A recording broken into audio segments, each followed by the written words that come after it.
विश्वान् देवस्तवितर्दुरितान् परासु यद्भद्रं तन्नयासु।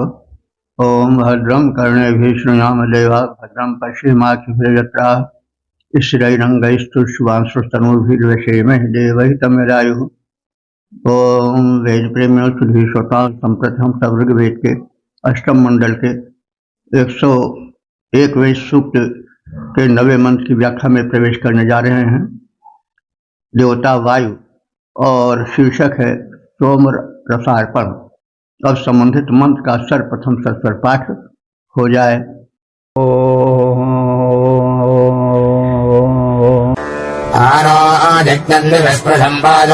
जाहि समन्नभे अन्तः पवित्र उपरिश्रेणानो अजं शुक्रो अजामित।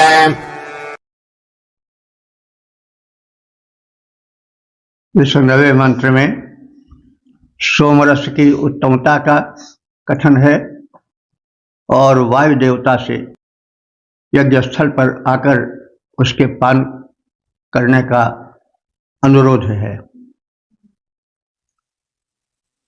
वायु, हे वायु देवता, नः हमारे दिव्य स्पृशम दिव्य लोक का स्पर्श करने वाले यज्ञ के पास समन्म भी माने उत्तम मननीय स्तोत्रों को सुनकर आया है। आओ। अंतः पवित्र, जो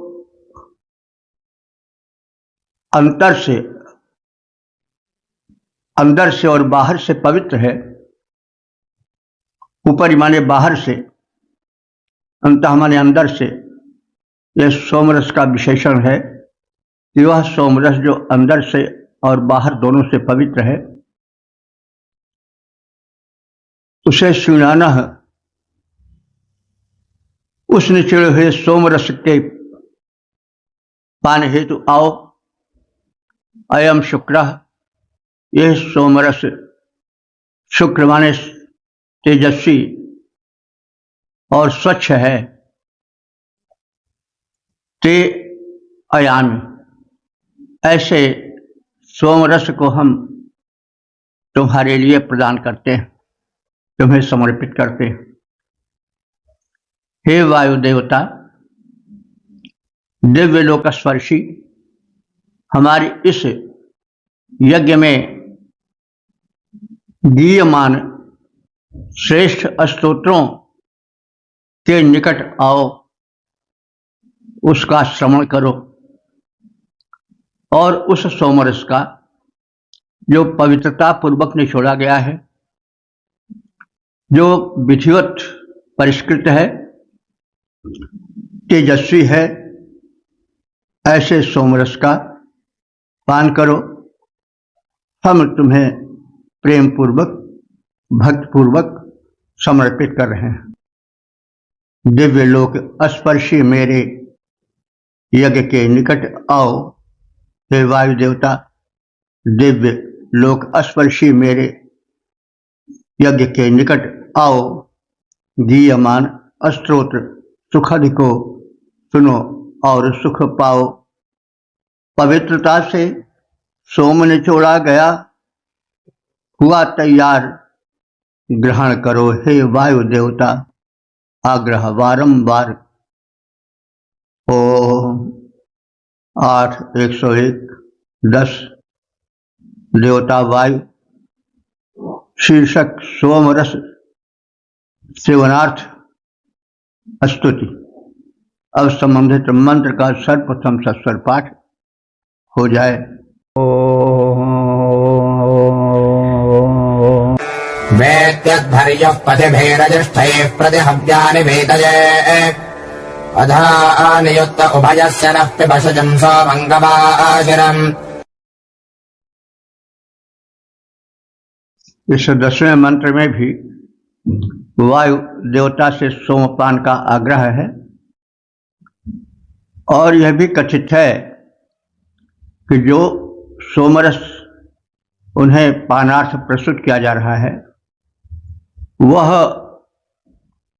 पवित्र है और पवित्र मार्ग से तुम्हारे पास ले जाया जा रहा है, क्योंकि आवश्यक है कि जब किसी देव को कोई वस्तु समर्पित की जाए तो वह स्वयं पवित्र हो और पवित्र पात्र में हो, पवित्र शरीर से हाथ पैरों को पवित्र करके स्वच्छ करके उसे संबंधित देवता को प्रस्तुत किया जाए, क्योंकि अशुद्ध रीत से कोई चीज तैयार हो तो वह कैसी भी स्वादिष्ट क्यों न हो, उसे देवार्पण नहीं करना चाहिए। शुद्धता परमावश्यक है, जिसका दुर्भाग्यवश आज पालन नहीं हो रहा है। लोग जहां चाहते हैं वहीं, जहां पाते हैं वही भोजन कर लेते हैं, ना उन्हें पवित्रता का ध्यान नहीं रहता। तो ऐसा आहार ना तो विधिवत पचेगा और न उससे पवित्र बुद्धि होगी। इसीलिए तामसिक वृत्ति का वर्धन आज के युग में अधिक हो रहा है। तो नियुक्त जो है वो वायु देवता के घोड़े को कहा जाता है। घोड़ों के नाम पड़े हुए हैं, ऐसे हरि कहा जाता है इंद्रदेव के घोड़े को, वैसे नियुक्त जो है वो नाम है वायुदेव के घोड़ों का। तो नियुक्त माने हे नियुक्त नामधारी अश्वों पर आरूढ़ होने वाले वायु देवता। अध्वर्यु नाम के ऋतुज ने, पुरोधा ने, बीते माने तुम्हारे सेवनार्थ, हव्यान माने हव्यों को तैयार किया है। तो अध्वर्य वे पुरोधा हैं जो कि देवताओं के आवाहन के उपरांत संबंधित देवता को हव्य चढ़ाते हैं, सेवनीय पदार्थ प्रस्तुत करते हैं। आप सब जानते होंगे यज्ञ संपादन में 4 नाम के मुख्य पुरोधा होते थे। जो प्रथम पुरोधा होता था वो ऋग्वेद के मंत्रों से देवों को बुलाता था, आवाहन करता था, उसको होता कहा जाता था। और जो दूसरा पुरोहित होता था उसको अध्वर्य कहा जाता था। वो यजुर्वेद के मंत्रों द्वारा आवाहित देव को आहुतियां देता था। तीसरे गण में जो देवता आते हैं वो उद्गाता है। देवता क्या मतलब देवतुल्य पुरोधा आते हैं, वे उद्गाता कहे जाते हैं। तो उद्गाता सोम रस को या समर्पित वस्तु को सामगान के मंत्रों के साथ समर्पित करते हैं अथवा सामगान प्रस्तुत करते हैं। और चौथा पुरोधा ब्रह्मा है। ब्रह्मा को 4 वेदों का ज्ञान होना चाहिए और अथर्ववेद का विशेष ज्ञानी होना चाहिए। ब्रह्मा का यज्ञ में बड़ा महत्व है। और पुरोहितों का नाम तो लोग भूल चुके होंगे, लेकिन ब्रह्मा नाम का पुरोहित आज यानी इन दिनों में भी जो यज्ञ होते हैं उनमें भी ब्रह्मा नाम का पुरोहित एक होता है। उसके नाम को लोग नहीं भूल सके हैं। यह 4 वेदों का युग ही नहीं रहा, लेकिन वो यज्ञ प्रक्रिया का निरीक्षण करता है। तो ब्रह्मा जो है वे वास्तव में चारों वेदों के ज्ञाता जो हो उसे माना जाता था। इसीलिए यह ब्रह्मा, आजकल जो ब्रह्मा है, या पहले जो त्रेता द्वापर आदि में ब्रह्मा है, बाद में जो पौराणिक ब्रह्मा है, वे उनके 4 मुख दिखाए गए हैं। तो ऐसे उनके 4 मुख नहीं था, क्योंकि 4 मुख किसी के हो जाए तब तो विरूप हो जाएगा। वो तो नहीं, उसके तो उठने बैठने सोने जागने में बड़ी परेशानी होगी। तो वो यह कथन जो है एक आलंकारिक कथन है। तो वही 4 वेदों का ज्ञान होना ही उसके 4 मुख हैं। और ऋग्वेद में तो ब्रह्मा नाम के किसी देव का कथन भी नहीं है। ब्रह्मा विष्णु महेश से बाद में पौराणिक उपज है। विष्णु और महेश तो वेदों में भी मिल जाते हैं उनके नाम, लेकिन ब्रह्मा का नाम एक यज्ञ संपादक पुरोधा विशेष के रूप में है। उसके 4 मुख नहीं बताए गए हैं वेद में। और इस प्रकार से कहीं किसी के मुख आदि की बात नहीं कही गई। पुरुष सूक्त में सहस्र शीर्ष सहस्र आदि कहा गया है, लेकिन उसका आलंकारिक कथन है। वो पुरुष सूक्त जब आवेगा तो उसकी व्याख्या होगी। पुरुष सूक्त बड़ा महत्वपूर्ण सूक्त है वेदों का। तो बात चली जहाँ ब्रह्मा पर यज्ञ का जो निरीक्षक करता पुरोधा होता तो उसको ब्रह्मा कहा जाता था। उसे 4 वेदों का ज्ञान होता था, लेकिन अथर्ववेद का विशेष ज्ञान होता था। तो जो अध्वर्य नाम का पुरोधा है, वह बीते माने वायुदेव के भक्षण हेतु, पान हेतु हव्यानि हव्य द्रव्यों को राजिष्ठई माने सरलतम पवित्र, पथिभि माने रास्तों से, प्रतिवेति माने ले जाता है किसको, सोमरस को पान हेतु। अधा, अधा माने तत्पश्चात शुचिम गवाशिरम, पवित्र गोदुग्ध मिलाए गए सोमरस को जो तुम्हें प्रस्तुत होता है, उसको हे सोम देवता पिब, तुम प्रेम पूर्वक पान करो। तो हे वायु देवता, अध्वर्य नाम वाले पुरोधा याजक तुम्हारे सेवनार्थ आहुतियों को सरलतम उत्तम मार्गों से प्रस्तुत करते हैं। तुम शुद्ध गोदुग्ध मिश्रित हमारे द्वारा प्रस्तुत सोमरस का सेवन करो। याजक आहुतियां प्रस्तुत करते हैं भली प्रकार, याजक आहुतियां प्रस्तुत करते हैं भली प्रकार। वायु देवता कृपया इसको करो शीघ्र स्वीकार। शुद्ध पवित्र धेनु पय मिश्रित हुआ सोम तैयार, इसे करो स्वीकार देवता विनती बारंबार। ओम 8:101 11 देवता सूर्य। शीर्षक महान देवता सूर्य। अब संबंधित मंत्र का सर्वप्रथम तत्पर पाठ हो जाए।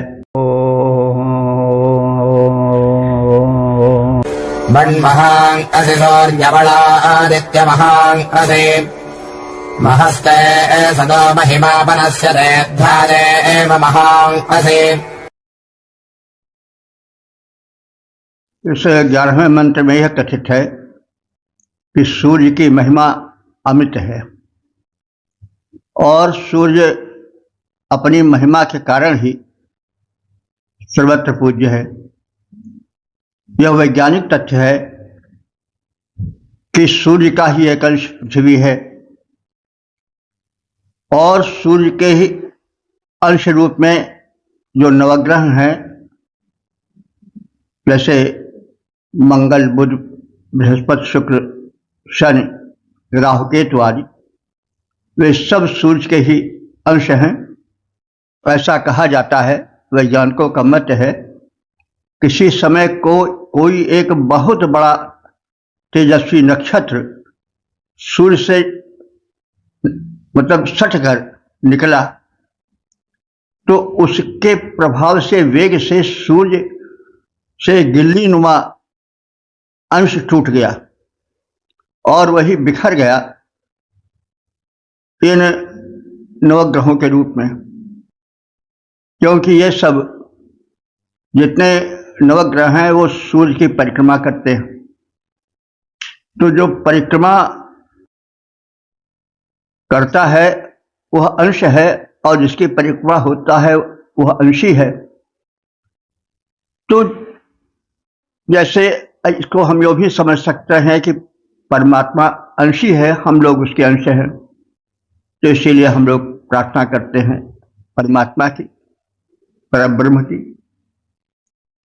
तो वही कथन इस मंत्र में है कि सूर्य, हे जगत प्रेरक, कर्म प्रेरक देवता सूर्य, बट माने सचमुच, महान असि, तुम बहुत अधिक महान हो। महा सतह ते, और तुम्हारी इसी महत्ता के, सतह माने सत्य होने के कारण, ते माने तुम्हारी पूजा सर्वत्र होती है। महिमा पनश्यते, महिमा पनश्यते माने गाई जाती है, तुम्हारी महिमा सर्वत्र गाई जाती है। अद्धा माने अतः, महान असि, इन्हीं कथित गुणों के कारण तुम अत्यंत महान हो। हे सूर्य देवता, तुम सचमुच महान हो। महान होने के कारण ही तुम्हारी महिमा सर्वत्र गाई जाती है। हे सूर्य देवता, तुम सचमुच अतिशय महान, तेरी महिमा का इसीलिए सर्वत्र गान। ओम 8, 101, 12 देवता सूर्य, शीर्षक महान देवता सूर्य। अब संबंधित मंत्र का सर्वप्रथम सस्वर पाठ हो जाए। वत्सो और यशवसा महां असि सत्रादे एव महां असि मन्हा देवानामसर्यः पुरोहितो विभुज्यो दिनदाभ्यम्। इस 12वें मंत्र में भी सूर्य की महत्ता का कथन है। सूर्य, हे सूर्य देवता, बट माने हुआ सचमुच, सर्वसा अपनी कीर्ति द्वारा, पुण्य कर्मों द्वारा, महान असि, तुम महान हो गए हो, यशस्वी हो गए हो। सत्रा सचमुच, देवानाम मन्हा, तुम देवों में अत्यधिक महान हो। असूर्य, तुम जो सूर्य कहते हैं तेज को, और असूर्य जिसमें तेज न रह जाए, तो तुम असूर्य माने जिसमें तेज नहीं है। वो कौन है? अंधकार, जिसमें कहीं प्रकाश का कण भी नहीं रहता। तो हे असूर्य, हे अंधकार रूपी असुरों को मार डालने वाले, नष्ट कर देने वाले सूर्य देवता, पुरोहित, तुम आगे बढ़कर प्राणियों का हित करने वाले हो। पुरोहित से तात्पर्य यहां हुआ शब्दार्थ के माध्यम से कि हित कर्म, यह पुरः अश्व सा पुरोहिता, हित कर्म में जो आगे आगे चले वही पुरोहित है। तो यहाँ जो सूर्य देवता हैं वो कहीं यज्ञ कराने आज के कारण पुरोहित नहीं है, उस जो लोग जानते हैं आजकल पुरोहित रूप में, यह अपने शुद्ध शाब्दिक कर्ष के कारण ही पुरोहित है। जो आजकल हम लोग पुरोहित समझते हैं, वो पुरोहित इसीलिए कहे गए कि वो हमेशा अपने यजमान के हित में संलग्न रहते हैं, उनके जितने ग्रह हैं, पीड़ाएं हैं, वे सब नष्ट हों और उनके हेतु वे तरह तरह के शुभ कर्म कराते हैं अपने यजमान से। तो ये पुरोहित कहे गए हो के बाद में शब्द उस पुरोहित के लिए रूढ़ हो गया, लेकिन इसका शाब्दिक अर्थ हुआ तो जो हित में आगे हो, वो कोई भी हित में आगे हो सकता है, वो सब पुरोहित है। तो यहाँ पर सूर्य के लिए पुरोहित कहा गया है, क्योंकि सूर्य आगे बढ़कर प्राणियों का हित करने वाले हैं। जैसे अंधकार नष्ट कर देते हैं और तरह तरह से विविध भांति से बढ़ चढ़ करके प्राणियों का हित करते हैं सूर्य देवता, इसीलिए वो प्राणियों के, सभी प्राणियों के पुरोहित हैं। विभु, हे सूर्य देवता तुम व्यापक हो, ज्योति तुम तेज से परिपूर्ण हो, अदाभ्य माने अदम्य हो। तो हे सूर्य देवता तुम सचमुच अपने बल और यश के कारण महान हो, देवों के मध्य अपने विशेष महत्व के कारण तुम पूज्य और महान बन सके हो। तुम अंधकार रूपी असुर के संहारक हो, आगे बढ़कर प्राणियों का हित करने वाले हो। तुम्हारा तेज अदम्य है, सर्वव्यापक है और अविनाशी है। हे सूर्य देव, निज बल के यश के कारण हो अतिशय महान। हे सूर्य देव, निज बल के यश के कारण हो अतिशय महान। देवों में है महात्म महत, इस कारण तुम सबसे प्रधान। तुम अंधकार रूपी दानव का करते हो संहार सदा। अविनाशी हो, अविनाशी हो, अदम्य करते रहते सबका उपकार सदा। ओम 8:113 देवता सूर्य। शीर्षक है सूर्य देव की उदय कालीन प्रभा। अब सर्वप्रथम संबंधित मंत्र का सस्वर पाठ हो जाए। यज्ञाने चर्किणे रोपारोहिण्यादृता चित्रे प्रत्यदर्शयत्या अंतर्दशस बाहुष।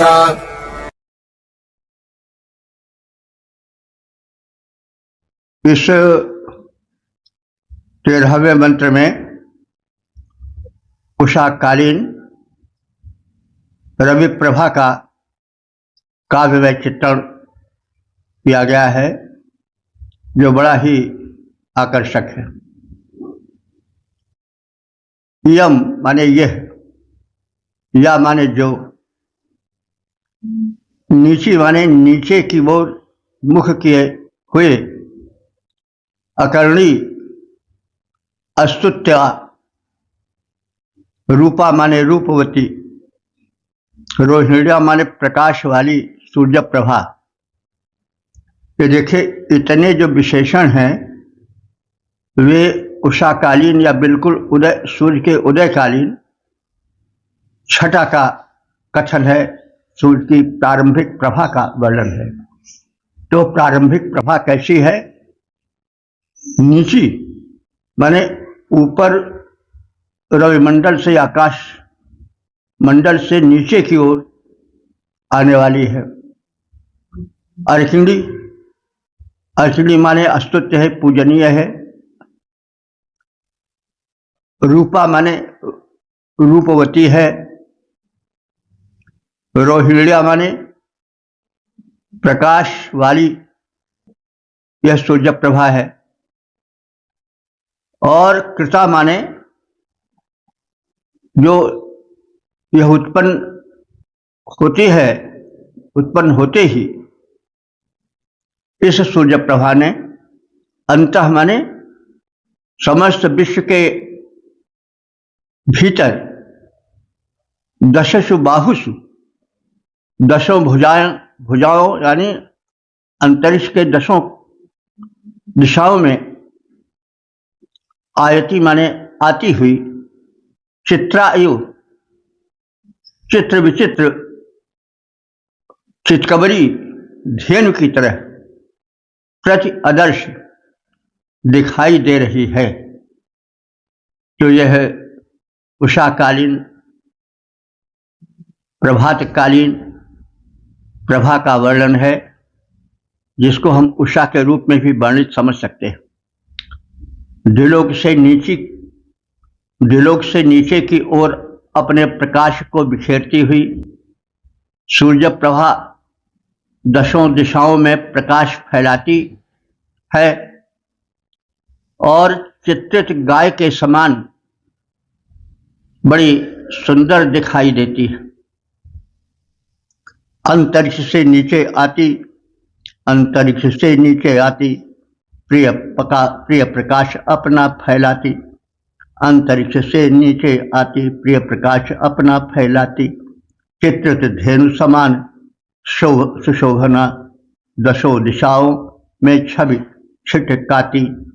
सूर्य प्रभा को उषा सुंदरी है बिखेरती शोभा पाती, सूर्य प्रभा को उषा सुंदरी है बिखेरती शोभा पाती। नीचे को मुख किए हुए यह अंबर से अवनी पर आती, नीचे को मुख किए हुए यह अंबर से अवनी पर आती। ओम 8 101 14 देवता सूर्य शीर्षक सूर्याश्रित प्रजाएं। अब संबंधित मंत्र का सर्वप्रथम सस्वर पाठ हो जाए।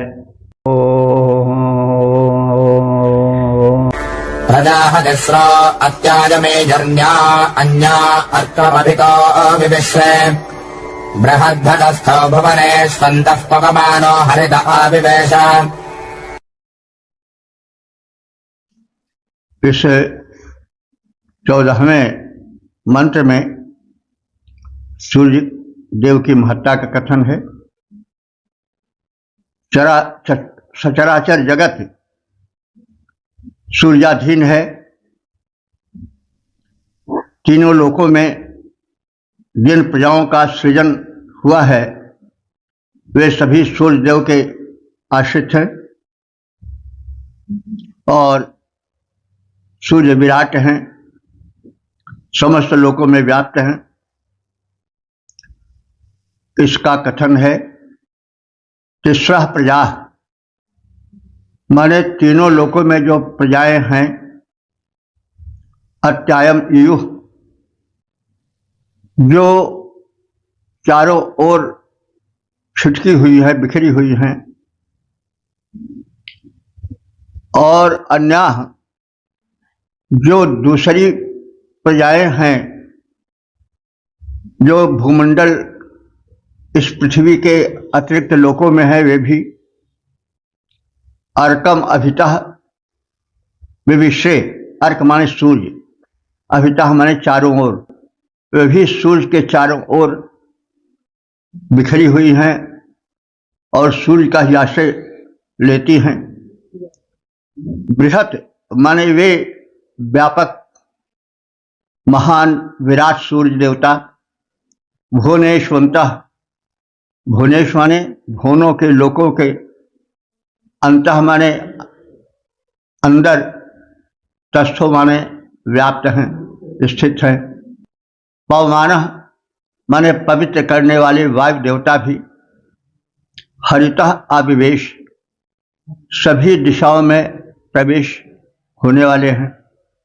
तो हरितः माने दिशा का अर्थ लिया गया है, जो कि लौकिक संस्कृत में हमने प्रयुक्त नहीं देखा है। प्रश्न उठता है कि हरितः दिशा के लिए, यह हरितः यह वायु के लिए कैसे जो है वह प्रयुक्त हुआ है, और हरितः दिशा का अर्थ कैसे देगा।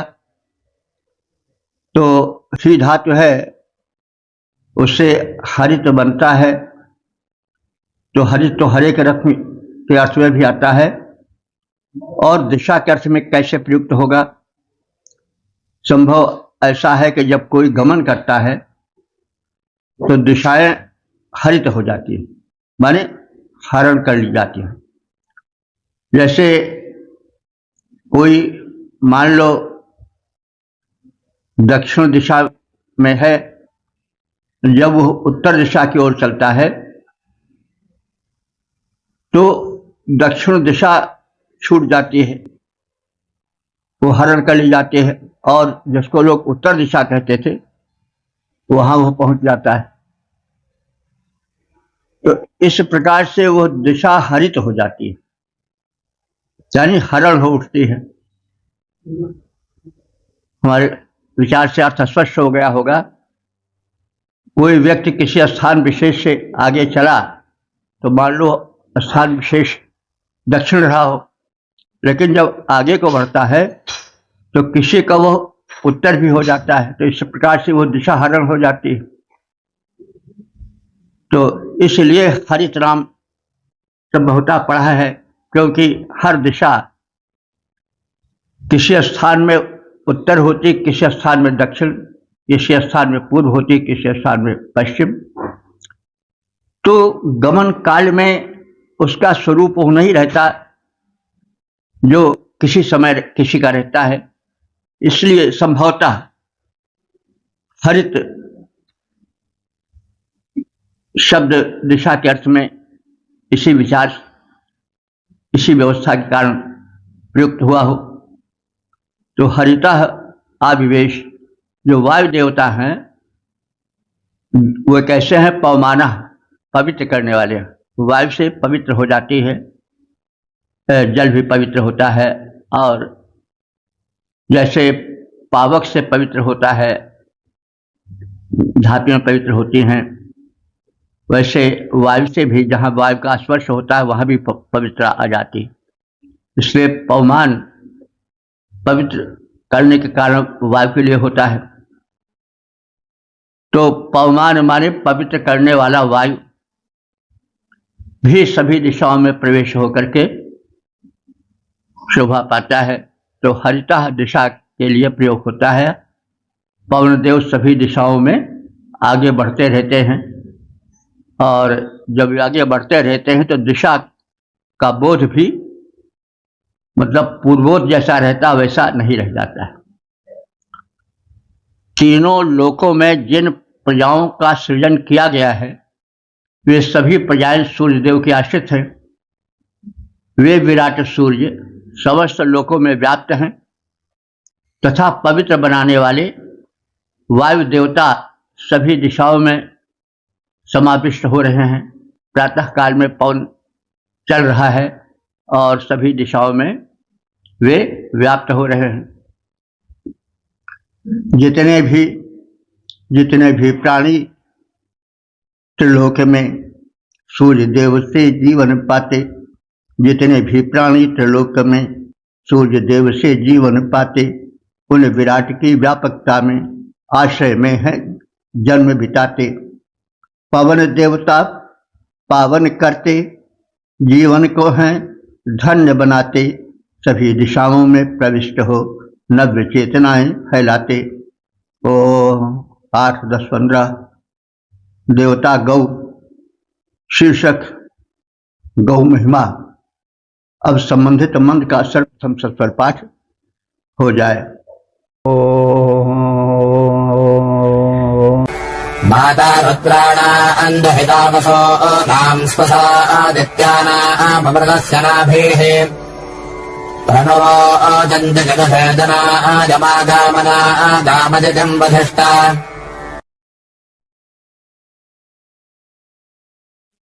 इस 15वें मंत्र में गौ माता की महिमा का कथन है। वे प्रमुख देवताओं से संबंधित हैं, सभी देवता उनमें निवास करते हैं, वो देवमय हैं, इसलिए वे अवध्या हैं। उनका वध किसी भी स्थिति में नहीं होना चाहिए। तो ये जो गो माता हैं वे रुद्राणाम माता, एकादश रुद्रों की भी माता हैं। वसु नाम दुहिता, 8 वसु देवों की भी पुत्री हैं। तो रुद्रों की माता हैं, वसुओं की पुत्री हैं। आदित्या नाम ससा, जो 12 आदित्य हैं उनकी बहन है। तो ये जो प्रमुख देवता हैं रुद्र, वसु और आदित्य, इनसे संबंधित हैं। रुद्रों की माता हैं, वसुओं की पुत्री हैं, आदित्यों की बहन है। अमृतस्य नाभि, ये अमृत की नाभि हैं, यानी केंद्र स्थान है, इनमें अमृत रहता है। इनके दुग्ध में तो अमृत रहता ही है, तो माना गया है। चिकित्से जनाए, चिकित्से माने ज्ञानी जनों में, नु प्रोवाचम, मैं इन ज्ञानी जनों से कहता हूं, प्रोवाच माने विशेष रूप से कहता हूं कि अनागाम अदिति अदितिम गाम। अनागाम माने इस कथित निरापराध, अदिति माने अखंडनीय, गाम माने गाय को, मां वशिष्ठ, हे मनुष्य मत मारो। मैं ज्ञानी जनों से कहता हूं, निवेदन करता हूं कि यह गाय आदित्य है, अखंडनीय है। आदित्य आदित्यों की माता को भी कहा जाता है। तो यह जो गौ माता है ये अखंडनीय है, इनका वध किसी भी स्थिति में नहीं होना चाहिए। ये अनागाम, निरपराध है, मानव जात का कहीं अपराध नहीं करती। ऐसी गाय को मां वशिष्ठ मत मारो। यह गाय रुद्रों की माता, वसुओं की पुत्री और आदित्य देवों की बहन है। इसमें दुग्ध रूपी अमृत है। ज्ञानी जनों से यही निवेदन है कि गौ माता अवध्या हैं, निरपराध हैं। इन गौ माता का वध कभी किसी भी स्थिति में मत करो। आदित्यों की बहन, सुता वसुओं की, रुद्रों की माता, परम पूज्या, यह गाय दुग्ध में अमृत वास माना जाता, परम पूज्य। इस गाय दुग्ध में अमृत वास माना जाता। गो अवध्य है, निरपराध है। अरे मनुष्यों, इसे विचारो, परम पूजनीय गो माता, इसे भूलकर भी मत मारो। ओम 8 101 16 देवता गो, शीर्षक गोवध त्याज्य। अब संबंधित मंत्र का सर्वप्रथम सस्वर पाठ हो जाए। वचोभिदम्बाजुमधीरजम् देयम् विश्वाभिर्धेभिरुपतिष्ठमानाम् देवीम् देवेभ्यः परियेजसीम् गामावृत्तमर्त्यो दभ्रजेतोः। इस 16वें मंत्र में, जो कि इस सूक्त के समापन का मंत्र है, उसमें गो महिमा के कथन के साथ ही गोवध सर्वथा त्याज्य है, इसे भी बताया गया है। वचः विदम, हे गाय की महिमा का गुणगान करने वाले लोगों, विश्वाभि धीर भी उपतिष्ठ मानाम, जो गाय देवत्व प्रदान करती है और वह बुलाने पर प्रेम से शब्द करती हुई दौड़ी आती है, जो उसको बुलाता है उसके पास, ऐसी गाय को माँ बधी मत मारो, दभ्र चेता मर्त्या, अल्प ज्ञानी मनुष्य। दभ्र चेता माने अल्प ज्ञानी, मर्त्या माने मनुष्य। आवृत्त, इसे मत त्याग दो अथवा इसका वध मत करो। हे अल्पज्ञ मनुष्यों, ऐसी गौमाता का वध मत करो जो कि महिमा मंडित है, और गाय की महिमा इसके गुण